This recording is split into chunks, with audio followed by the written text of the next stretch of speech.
ఇక ప్రస్తుతం హరీష్ రావు మాట్లాడుతున్నారు. ఇప్పుడు లైవ్ చూద్దాం. 1,08,000 ఫ్లో ఉంది. ఇప్పుడు నిన్న 1,05,000 ఉంది. ఈరోజు 1,08,000 ఫ్లో సమ్మక్క బ్యారేజ్ దగ్గర నడుస్తుంది.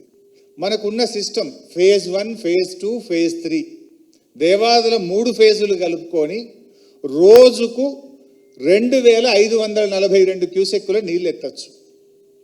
కానీ ఈరోజు కాంగ్రెస్ ప్రభుత్వం కేవలం 900 క్యూసెక్కులు మాత్రమే ఎత్తుతుంది. కేవలం 900. ఫేజ్ 1 దేవాదుల్లో 2 మోటార్లు ఉంటే ఒకటే నడుపుతున్నారు.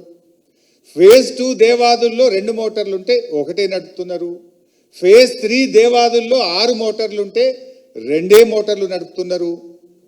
అక్కడ రామప్ప చెరువులో దాని కెపాసిటీ 2.9 టీఎంసీ. ఈరోజు 1 టీఎంసీ నీళ్లు ఉన్నాయి. అందులో నింపుకునే అవకాశం ఉన్నా నింపుతలేరు మీరు.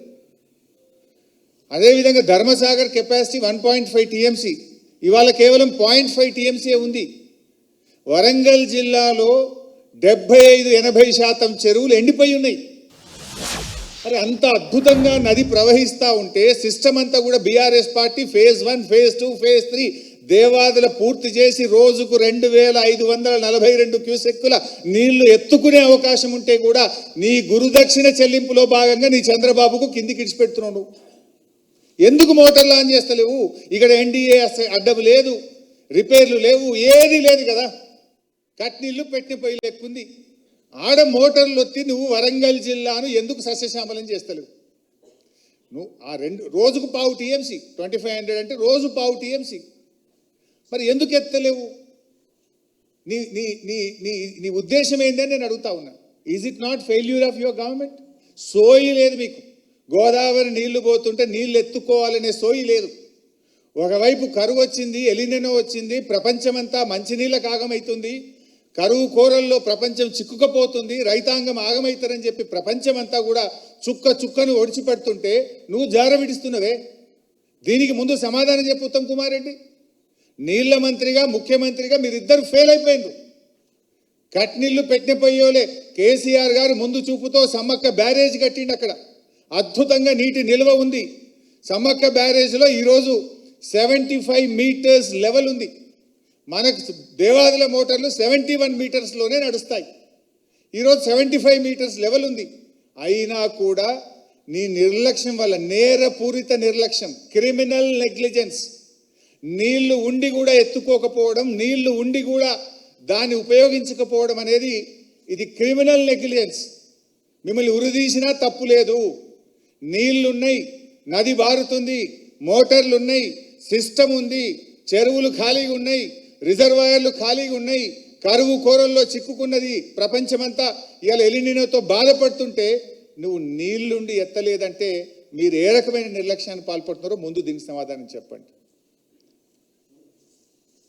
అంటే వీళ్ళ ఉద్దేశం వల్ల కూడా మంత్రులు ఉన్నారు ఆ జిల్లాలు, ఇద్దరు, సీతక్క మాట్లాడరు, సురేఖ గారు మాట్లాడరు. ఆ జిల్లా కాంగ్రెస్ ఎమ్మెల్యేలు మాట్లాడరు, ఎంపీలు మాట్లాడరు. ఈ రకంగా దీని మీద ఎవరు మాట్లాడుతారు? రండి చర్చకు సిద్ధం. నీళ్లుండి కూడా మోటార్లు నలపకుండా ఈరోజు వరంగల్ జిల్లాకు అన్యాయం చేస్తున్న దీని మీద ఎవరైనా చర్చకు వస్తారా? ఉత్తమ్ గారు, రేవంత్ గారు చర్చ పెట్టు, అసెంబ్లీ పెట్టవా, మాట్లాడదాం. No coming to the Kaleshwaram. నిన్న రేవంత్ రెడ్డి గారు మాట్లాడుతుంటే నేను 6 పేజీలు మొత్తం అక్షరం రాసుకున్నా. ప్రతి అక్షరానికి సమాధానం చెప్తా. సొల్లు తప్ప, అబద్ధాలు తప్ప, అబద్ధాల ప్రవాహం తప్ప ఇంకోటి ఉండదు. అసలు ఐ రికమెండ్ అసెంబ్లీలో ఒక ఏకగ్రీవ తీర్మానం పెడదాం. రేవంత్ రెడ్డి అబద్ధాలు ఆడడంలో ఏదైనా నోబెల్ ప్రైజ్ ఇవ్వాలి, అది మా రేవంత్ రెడ్డికే ఇవ్వాలని అసెంబ్లీ పెట్టి ఒకసారి తీర్మానం చేస్తే అది ఫస్ట్ ప్రైజ్ నీకే వస్తుంది ప్రపంచంలో. అబద్ధానికి అంగిలాగు దొరికితే ఎట్లుంటుంది అంటే రేవంత్ రెడ్డి లెక్క ఉంటుంది అది. I will proof with documents. నేను ఉత్తగా ఒక్క మాట కూడా మాట్లాడను. నేను ఆయన మాట్లాడుతూ ఏమంటాడు, కాంగ్రెస్ ప్రభుత్వం ఉన్నప్పుడే తమ్మిడిహట్టికి ఒప్పందం అయిపోయిందట. కాంగ్రెస్ గవర్నమెంట్ ఉన్నప్పుడే తమ్మిడిహట్టికి ఒప్పందం అయింది, మేము 6,157 కోట్ల రూపాయలు ఖర్చు పెట్టినాము అని చెప్పి నిన్న రేవంత్ రెడ్డి గారు సెలవిస్తారు. నేను స్ట్రైట్గా అడుగుతున్నా, 2007లో జీవో ఇచ్చిండ్రు, 2014 దాకా కాంగ్రెస్ ప్రభుత్వమే ఉంది. 8 సంవత్సరాలు ఢిల్లీలో కాంగ్రెస్, ఆంధ్రప్రదేశ్లో కాంగ్రెస్, మహారాష్ట్రలో కాంగ్రెస్, 3 చోట్ల కాంగ్రెస్ ప్రభుత్వమే ఉంటే తమ్మిడిహట్టి దగ్గర తట్టెడు మట్టి ఎందుకు దవ్వలే? తమ్మిడిహట్టికి మహారాష్ట్ర నుంచి అనుమతులు వచ్చి ఉంటే మీరు ఎందుకు తమ్మిడిహట్టి బ్యారేజ్ 8 సంవత్సరాల్లో కట్టలేదు? సిడబ్ల్యూసి అనుమతులు ఎందుకు తేలేదు? అంటే నువ్వు అన్ని ఫాల్తు మాటలు, అబద్ధాలు మాట్లాడుతున్నావు. తమ్మిడిహట్టికి మహారాష్ట్ర నుంచి అనుమతి మీరు తేలేదు. ఆనాడు ఆ రోజు ఈ ఉత్తమ్ కుమార్ రెడ్డి కూడా మంత్రిగా ఉన్నాడు. ఆ క్యాబినెట్లో ఈయన కూడా మంత్రే. ఈ నీళ్ళ మంత్రికి ఆనాడు సోయి లేదు. సోయి ఉండుంటే, తెలంగాణ సోయి ఉండుంటే, తెలంగాణ మీద ప్రేమ ఉండుంటే ఆ రోజే అనుమతులు వచ్చేది. 8 ఏళ్ల కాంగ్రెస్ పాలనలో మహారాష్ట్రలో, ఇక్కడ ఢిల్లీలో కాంగ్రెసే ఉన్నప్పుడు ఎంత ఈజీగా అనుమతులు తేవచ్చు? Why you are failed? రాని అనుమతులు వచ్చినాయి అని చెప్పి రేవంత్ రెడ్డి మాట్లాడుతాడు. మరి అనుమతులు వచ్చి ఉంటే ఎందుకు గట్లే 8 ఏళ్ళు తమ్మిడిహట్టి? ఎందుకు ఒక తట్టెడు మట్టి కూడా తీయలేదు అక్కడ? నేను స్ట్రైట్గా అడుగుతా ఉన్నా. ఇవాళ ఇంకా రేవంత్ రెడ్డి గారు మాట్లాడతారు, మేము 6,000 కోట్ల రూపాయలు ఖర్చు పెట్టినాం. సిగ్గుండాలే మాట్లాడనీకి. మీరు ఖర్చు పెట్టలే, బొక్కిరు పందికొక్కులొక్క బొక్కిరు మీరు. I'm on record. 2,328 కోట్లు పనులు చేయకుండా సర్వే మొబిలైజేషన్ అడ్వాన్స్ పేరు మీద మీరు పైసలు దొబ్బినరు, పంచుకొని తిన్నారు. 2,328 crores without doing a piece of work. Survey and mobilisation advance పేరు మీద బిల్లులు ఎత్తినరు, పంచుకొని తిన్నారు. మీరు 6,000 కోట్ల పని చేయలే. అలా సగం పైసలు ఉత్తగానే పని చేయకుండా మొబిలైజేషన్ అడ్వాన్స్ అని, సర్వే అని బిల్లులు ఎత్తినరు. నువ్వు చెప్పిన 6,000లో సగం పైసలు గవ్వే. అంటే మీరు కమిషన్లు, మొబిలైజేషన్ అడ్వాన్స్లు, కాంట్రాక్ట్లు మీకు అలవాటు. బీఆర్ఎస్ వచ్చినాక మొబిలైజేషన్ అడ్వాన్స్ సిస్టమే రద్దు చేసినాం. ఈపీసీ సిస్టమే రద్దు చేసినాం. ఈపీసీ పేరు మీద అడ్డగోలు దోపిడీని ఆనాడు కేసీఆర్ గారి ప్రభుత్వం రద్దు చేసింది. ఇది వాస్తవం. నువ్వు మాట్లాడుతావు మేము ఆ రోజు కమిషన్ల కోసమో దీనికోసమో మేమేదో ప్రాజెక్టు మార్చినాము అని మాట్లాడుతున్నావు. మీలాగా మేము ఎప్పుడు చేయలే. మా నిజాయితీ ఇది chronological order of BRS effort. ఏం చేసినాం ఇది చూపి బాబు.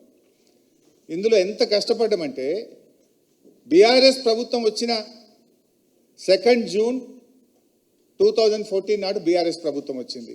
ఆనాడు కేసీఆర్ గారు నీటిపారుదల శాఖ మంత్రిగా నాకు అవకాశం ఇచ్చిండ్రు.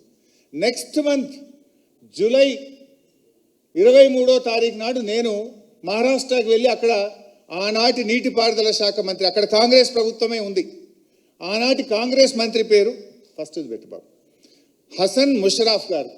హసన్ ముషరాఫ్ అని ఆనాటి కాంగ్రెస్ ప్రభుత్వంలో మహారాష్ట్రలో నీటిపారుదల మంత్రి దగ్గరికి విత్ ఇన్ ఎ మంత్, మాది 2 జూన్ నాడు గవర్నమెంట్ ఏర్పడితే జూలై లోపల అపాయింట్మెంట్ తీసుకున్నా పోయినా. బాబు మీతో కొట్లాటొద్దు, నన్ను మా ముఖ్యమంత్రి గారు పంపిస్తే నేను వచ్చినా, మేము తమ్మిడిహట్టి దగ్గర బ్యారేజ్ కట్టుకుంటాము అంటే ఆయన నవ్వి ఒక మాట అన్నాడు, 7 సంవత్సరాల నుంచి మా కాంగ్రెస్ ముఖ్యమంత్రులు ఉంటేనే మేము అనుమతి ఇవ్వలేదు, ఎట్టి పరిస్థితుల్లో తమ్మిడిహట్టి దగ్గర 152 మీటర్లకు అనుమతి ఇవ్వము అన్నాడు. బతిమిలాడినాం, రిక్వెస్ట్ చేసినాం, మన బాధ చెప్పినాం, మన రైతు ఆత్మహత్యల గురించి చెప్పినాం, తల్లడిల్లినాం, తనలాడినాం.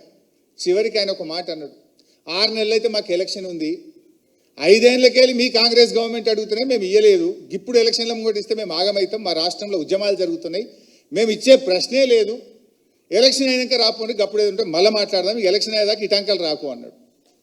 సరే ఎలక్షన్ అయినాయి, ఆడ పోయింది, కాంగ్రెస్ ఓడిపోయింది, బీజేపీ గవర్నమెంట్ వచ్చింది. సరే ఈలోపు 16/8వ నెల అంటే ఆగస్టులో ఇంజనీర్లు కలిసినారు. మళ్ళీ బీజేపీ గవర్నమెంట్ రాగానే గిరీష్ మహాజన్ గారని అక్కడ బీజేపీ ప్రభుత్వంలో నీటిపారుదల మంత్రి అయిండు.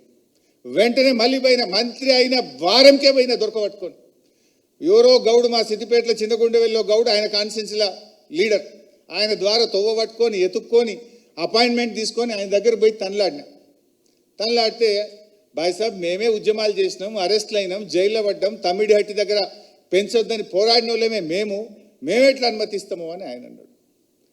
మన అదృష్టానికి గవర్నర్గా తెలంగాణ బిడ్డ విద్యాసాగర్ రావు గారు మహారాష్ట్ర గవర్నర్, ఆయన దగ్గరకు పోయి బతిలాడినా. ఆయన రాజ్భవన్కి ఇరిగేషన్ మినిస్టర్ని పిలిచి, చూడు భయ్ నేను కూడా గోదావరి జలాల మీద పాదయాత్ర చేసిన, ఇక్కడ చాలా క్రైసిస్ ఉంది, దయచేసి మీరు సహకరించడానికి ప్రయత్నం చేశాడు, కుదరలే. మళ్ళీ కేసీఆర్ గారు 5వ ఐటమ్ 17 ఫిబ్రవరి 2015 అది కేసీఆర్ గారి జన్మదినం. ముఖ్యమంత్రి అయిన తర్వాత మొదటి బర్త్డే. ఆయన బర్త్డే ముఖ్యం కాదు, తెలంగాణకు గోదావరి జలాలు ముఖ్యమని కేసీఆర్ గారు స్వయంగా మహారాష్ట్రకు వచ్చి అక్కడ ముఖ్యమంత్రి గారిని, నీటిపారుదల మంత్రిని ఆయన కలిసి బతిలాడిండు. మాకు ఎట్లన్నా తమ్మిడిహట్టి దగ్గర అనుమతి ఇవ్వండి, మేము కట్టుకుంటాము అని 17 ఫిబ్రవరి 2015 నాడు కేసీఆర్ గారు వచ్చి కూడా రిక్వెస్ట్ చేసింది. ఆయన దేవేంద్ర ఫడ్నవీస్ గారు అందరూ మేము పోరాటాలు చేసినాం, నాది విదర్భ ప్రాంతం, మా చిన్నమ్మ ఒక ఆమె ఎవరు ఎమ్మెల్సీ ఉంది, ఆమె అరెస్ట్లు అయింది, మీరు ఆమెను పోయి బతిలాడంటే ఆమె ఇంటికి పోయి బతిలాను నేను, ఆ ఎమ్మెల్సీ గారింటికి. నో ససేమిరా అన్నారు. అన్ని ప్రయత్నాలు చేసినాం, అయినా కూడా వాళ్ళు ఒప్పుకోలేదు. సరే, ఇంతలో ఏం జరిగింది? ఇట్లా చెప్పుకుంటూ పోతే మేము చేసిన ప్రయత్నాలు అంటే it's not that BRS over నైట్గా దీన్ని మార్చే ప్రయత్నం చేయలేదు. కాంగ్రెస్ మంత్రి ముషరఫ్ని కలిసినాం, బీజేపీ మంత్రి గిరీష్ మహాజన్ని కలిసినాం, స్వయంగా కేసీఆర్ గారు వచ్చి ముఖ్యమంత్రి గారితో కూడా చర్చలు జరిపితే ఆనాటి మహారాష్ట్ర ప్రభుత్వం ఒప్పుకోమన్నారు. మరి ఆనాడు కాంగ్రెస్ 8 సంవత్సరాలు పెండింగ్ పెట్టిండ్రు, 8 ఏళ్ళు బ్యారేజ్ కట్టనే లేదు, బ్యారేజ్ కట్టకుండా చుక్క నీళ్లు రావు. బట్ ఇంతలో ఏం జరిగింది? కేంద్ర ప్రభుత్వం నుంచి 3 లెటర్లు వచ్చినాయి. 1 కాదు, 2 కాదు, 3 లెటర్లు. అంటే మేము సైమిల్టేనియస్గా వీటి అనుమతులు సాధిద్దామని ఢిల్లీలో సెంట్రల్ వాటర్ కమిషన్లో పర్సూ చేసినాం. ఇటు మహారాష్ట్రను తమిళహట్టికి ఒప్పించే ప్రయత్నం చేసినాం, ఇటు పనులు జరిపినాం. ఇప్పుడు రేవంత్ రెడ్డి 6,000 కోట్లు మా హయాంలో అయినాయి అన్నాడు. మీ హయాంలో 3,000 కోట్లు ఉట్టుకనే దొబ్బిర్రు, పనిచేసింది 3,000. కానీ బీఆర్ఎస్ వచ్చినాక ప్రాణహిత చేవెళ్ల పనులు మరో 5,000 కోట్ల రూపాయల పనులు చేస్తూనే ఉన్నాం. అటు మహారాష్ట్రను ఒప్పించే ప్రయత్నం చేస్తూనే ఉన్నాం. ఇంకొక వైపు ఢిల్లీ నుంచి అనుమతుల సాధన కోసం సెంట్రల్ వాటర్ కమిషన్ను పర్సూ చేసినాం. సెంట్రల్ వాటర్ కమిషన్ నుంచి వీళ్ళు 8 ఏళ్ళు గవర్నమెంట్ ఉన్న అనుమతులు లేలే. ఢిల్లీలో కాంగ్రెస్ గవర్నమెంటే వీళ్ళది, కానీ ప్రాణహిత చేవెళ్లకు హైడ్రాలజీ అనుమతే రాలే. మేము అక్కడ సైమిల్టేనియస్గా చేస్తే ఢిల్లీ నుంచి 3 ఉత్తరాలు వచ్చినాయి. అంటే మీరు ఇందాక చూసిండ్రు, 17 ఫిబ్రవరి కేసీఆర్ గారు మహారాష్ట్రకు వచ్చి తమ్మిడిహట్టికి ఒప్పించే ప్రయత్నం చేసినాం. ఇంతలో 18 ఫిబ్రవరి, ఒకసారి లెటర్ డేట్ చూపి, 18 ఫిబ్రవరి డేట్ చూడండి, 18 ఫిబ్రవరి 2015 ఎవరు రాసిండ్రు? CWC, central water commission project appraisal now go back to the para, last para. ఇందులో చాలా స్పష్టంగా ఏమంటున్నారు? లాస్ట్ పేరాలో మీరు చూస్తే, under such circumstances the proposed diversion of 160 TMC of water may not be available for utilizations. The strategy to meet out planned utilizations under such circumstances may be clearly brought out. నీకు అన్ని నీళ్లు లేవు, 160 TMCలు. మరి పైగా ఎగువ రాష్ట్రాలు వాడుకున్నప్పుడు, environmental flows వదిలిపెట్టినప్పుడు మీకు 160 TMCల నీళ్లు లేవు అని కేంద్ర సెంట్రల్ వాటర్ కమిషన్ ఫిబ్రవరి 2, 2015లో ఇచ్చిన ఇది అధికారిక లెటర్. ఇది ఫిబ్రవరి 18. దెన్ మళ్ళీ ఇంకొక లెటర్ వచ్చింది. ఇంకొక లెటరు 4th March 2015, అది కూడా పెట్టినాను. This is 4th March 2015 letter from central water commission. ఇదేనా డేట్ ఉందా? Yes, 4th March 2015. Now come to the last para, page number 12 అనుకుంటా, paragraph number 12. It is evident from detailed water, paragraph number 12, yes. It is evident from detailed water availability studies carried out by project authorities and his office in last few years, the net water availability at the barrage location is about 165 TMC at 75% dependability, which includes perceived surpluses from the share of upper riparian states. Assuming the utilization of upper riparian states to 75% availability of 63 TMC. అక్కడ 165 ఉన్నాయి, కానీ ఎగువ రాష్ట్రాలకు చెందిన 63 TMCలు వాళ్ళు కట్టుకోకపోవడం వల్ల ఇప్పుడు కిందికి వస్తున్నాయి. ఆ 63 వాళ్ళు కట్టుకున్నప్పుడు నీకు 165 రావు, నీకు ఉండేది 102 మాత్రమే అని స్పష్టంగా సెంట్రల్ వాటర్ కమిషన్ చెప్పింది. చెప్తూ పైకి పంపాం, బేసిన్ వైజ్ కూడా చెప్పింది. G7, G8, G9లో ఎగో రాష్ట్రాలు ఎంతెంత ఉంది, వాళ్ళు ఇప్పుడు ఎట్లా కిందికి వస్తున్నాయి అన్నారు. నెక్స్ట్ పారాగ్రాఫ్ చెప్తూ లాస్ట్కి ఏమన్నారు? As such the availability of surpluses from upper riparian states as estimated at barrage site may not be reliably available in future. may not be reliably available in future. The projects are advised to review the quantum of divertible flows from Pranahita barrage site considering the overall availability at the location requirement of environment flows, capacity of pumping, storage of barrage, en route and command areas. నీళ్ళని లేవు మీరు ప్రత్యామ్నాయం చూసుకోండి అని ఇది రెండవ letter. Then third letter, ఒకటిగా మూడో లెటర్ వచ్చింది. ఇది ఉమాభారతి గారు రాశారు. ఉమాభారతి గారిని మనం రిక్వెస్ట్ చేస్తే వారు కూడా రాసినటువంటి లెటర్.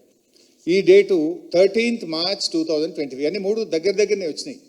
13th March 2025 ఇది ఉమాభారతి గారు రాసిన లెటర్. వారు ఏం రాసిండ్రు చూడన్నాను కానీ ఫాస్ట్. పేజ్ 3, ఇది అసెంబ్లీలో కూడా రేవంత్ రెడ్డి పేజ్ 1 చదివిండు. నేను వెంటనే మూడో పేజ్ దియవా అని నేను అన్నా. మూడో పేజీలో ఏమన్నది ఉమాభారతి గారు, this is the letter.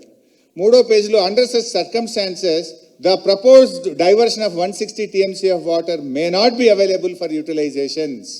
The strategy to meet out the planned utilizations under such circumstances need to be clarified. Last 3 lines. అంటే ఉమాభారతి గారు కూడా 160 TMC నీళ్లు లేవు, ప్రత్యామ్నాయం చూసుకోండి. అంటే దీన్ని బట్టి ఒకవైపు 17 ఫిబ్రవరి 2015 కేసీఆర్ గారే మహారాష్ట్రకు వచ్చి నాయన ప్రాణహితకు ఒప్పుకోండి అని అక్కడ ముఖ్యమంత్రిని ప్రాధేయపడ్డాం, రకరకాల ప్రయత్నాలు చేసినాం. They said no. బట్ కరెక్ట్గా నెక్స్ట్ డే 18th ఫిబ్రవరి నీళ్లు లేవు చూసుకోండి అని ఒక లెటర్ వచ్చింది. దెన్ 4th March 2015 నీళ్లు లేవు చూసుకోండి అని ఒక లెటర్ వచ్చింది. దెన్ 13 మార్చి ఉమాభారతి గారు కేంద్ర జలవనరుల శాఖ మంత్రి నీళ్లు లేవు ప్రత్యామ్నాయం చూసుకోండి అన్నారు. ఒకవైపు మహారాష్ట్ర ఒప్పుకుంటుండ్రు, ఒకవైపు ఒకటి కాదు 3 ఉత్తరాలు నీళ్ళే లేవు ప్రత్యామ్నాయం చూసుకోండి అన్నారు. అంటే మేము మీలాగా 8 ఏళ్ళు వేస్ట్ చేయాలా? ఇంకొక వైపు పృథ్వీరాజ్ చౌహాన్ ఉత్తరం రాసిండు. ఇవాళ రేవంత్ రెడ్డి ఏమంటుండు, మేము అనుమతి తెచ్చినాము అంటుండు. నీ ముఖం అనుమతి తెచ్చినావు. పృథ్వీరాజ్ చౌహాన్ లెటర్ చూపి ఒకసారి. మహారాష్ట్ర ముఖ్యమంత్రి, అప్పటి మన ముఖ్యమంత్రి కిరణ్ కుమార్ రెడ్డికి రాసిన లేఖ ఇది. ఈ లేఖలో ఏం రాసిండు, 15 అక్టోబర్ 2015, 13. మరి నువ్వు అనుమతులే తెచ్చి ఉంటే ఈ ఉత్తరం ఎందుకు వచ్చింది మహారాష్ట్ర ముఖ్యమంత్రి నుంచి? ఏమన్నాడు మహారాష్ట్ర ముఖ్యమంత్రి గారు? It is also requested that Andhra Pradesh government should not proceed with unilaterally decided layouts under control levels as it may lead to unfruitful expenditure. నీ ఇష్టం వచ్చినట్టు 152 మీటర్ల బ్యారేజ్ కట్టుకుంటా అని నువ్వు ఇష్టం ఉన్నట్టు తవ్వుకుంటూ పోతే నువ్వు పెట్టే ఖర్చు వృధా అవుతుంది. నీళ్ళు ఆ డబ్బులన్నీ నీళ్ళల్లో పోసినట్టే అని మరి మహారాష్ట్ర ముఖ్యమంత్రి మన ముఖ్యమంత్రికి ఉత్తరం రాసింది. మరి రేవంత్ రెడ్డి నువ్వు అనుమతులు వచ్చినాయి అన్నావు కదనే. మరి అనుమతులు వచ్చి ఉంటే 13 అక్టోబర్ 2013 నాడు మహారాష్ట్ర ముఖ్యమంత్రి నువ్వు కట్టకవయా ఆపయా, నువ్వు ఎవరినడికి కడుతున్నావు, నీ ఇష్టం ఉన్నట్టు కడుతున్నావు బిడ్డ, అవంతా వేస్ట్ అయిపోతుంది అని మహారాష్ట్ర ముఖ్యమంత్రి ఎందుకు ఉత్తరం రాశాను? నువ్వు రేవంత్ రెడ్డిని నువ్వు చెప్పిందే నిజమైతే అనుమతులు వచ్చి ఉంటే మహారాష్ట్ర ముఖ్యమంత్రి ఉత్తరం రాయడు కదా.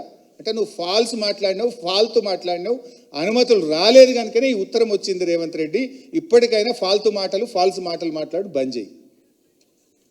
సో ఇప్పటికైనా నువ్వు అర్థం చేసుకోవాల్సింది, బీఆర్ఎస్ ప్రభుత్వం యూనిలాటరల్గా మార్చలేదు. We tried our best to convince Maharashtra. Congress ప్రభుత్వం ముషరఫ్ మంత్రిని కలిసినాం, గిరీష్ మహాజన్ కలిసినాం, కేసీఆర్ స్వయంగా వచ్చి ఆనాటి ముఖ్యమంత్రి ఫడ్నవీస్ను కలిసినరు, అన్ని రకాలుగా ప్రయత్నం చేసినాం. నంబర్ 1. మీన్ వైల్ కేంద్ర ప్రభుత్వం నీళ్ళే లేవురా నాయన ప్రత్యామ్నాయం చూసుకోవాలి 1 కాదు 3 ఉత్తరాలు రాసింది. అంటే మీరు నీళ్లు లేని చోట ప్రాజెక్టు నిరికిచ్చి అక్కడ చాప్రాల్ వైల్డ్ లైఫ్ ప్రాజెక్ట్ ఉంది. ఒకవేళ అనుమతి ఇచ్చిన చాప్రాల్ వైల్డ్ లైఫ్ ఉంది. ఒకవైపు వైల్డ్ లైఫ్, ఒకవైపు మహారాష్ట్ర ఒప్పుకోదు, ఇంకొక వైపు నీళ్ళే లేవు అని central water commission, the authority of the country, ఎవరైతే నీళ్ళు ఉన్నాయా లేదా తేల్చేది, the authority for this country is central water commission. The union minister Uma Bharti wrote a letter saying that there is no water, please look at alternate చూసుకోండి అని చెప్పిండ్రు. అయినా మేము మీలాగా కమిషన్ల కోసం, మొబిలైజేషన్ అడ్వాన్స్ల కోసం నీళ్ళు లేని చోట ప్రాజెక్టులు కట్టాలనా? మహారాష్ట్ర ఒప్పుకోకపోయినా అడ్డమైన కాలువలు తవ్వి మేము కమిషన్లు మీరు తీసుకున్నట్టు మేము మీలాగా తప్పుడు పనులు చేయాలా? మీరు తప్పు చేసి దొంగే దొంగ దొంగ అన్నట్టు ఉన్నది. ఏదో సిగ్గుందా జీడిగింజ అంటే నేను మొత్తం నల్లగానే ఉన్నా నాకేమవుతుంది అన్నదట. అట్లున్నది మీ ముచ్చట. నేను రేవంత్ రెడ్డిని అడుగుతున్నాను, నువ్వు అన్నావు కదా అగ్రిమెంట్ ఉందని పెట్టు, దమ్ముంటే బయట పెట్టు. ఒకవేళ తమ్మిడిహట్టికి 152 మీటర్లకు మహారాష్ట్ర ఒప్పుకోనుంటే ఆ అగ్రిమెంట్ ఏదైనా ఉంటే బయట పెట్టు, ఐఎమ్ రెడీ టు రిజైన్. క్షమాపణ చెప్పు. అబద్ధాలు మాట్లాడిన తప్పైంది, రాజకీయాల కోసం అబద్ధాలు మాట్లాడినానికి తెలంగాణ ప్రజానీకానికి క్షమాపణ చెప్పు. ఇంకోటి అడుగుతున్నా, you can understand our sincerity. Congress వచ్చి 2.5 సంవత్సరాలు అయింది. వీళ్ళ మేనిఫెస్టోలో తమ్మిడిహట్టి కడతాము అన్నారు, తమ్మిడిహట్టి కడతాం పీక్తాము అన్నారు. 2.5 సంవత్సరాలు మీకు అపాయింట్మెంట్ దొరకలేదా? ఆనాడు కాంగ్రెస్ గవర్నమెంట్ ఉంటే నెల లోపల పోయి కలిసిన నేను. కాంగ్రెస్ ఓడిపై బీజేపీ గెలిస్తే వచ్చిన గవర్నమెంట్ వచ్చిన 10 రోజులకే పోయి కలిసిన.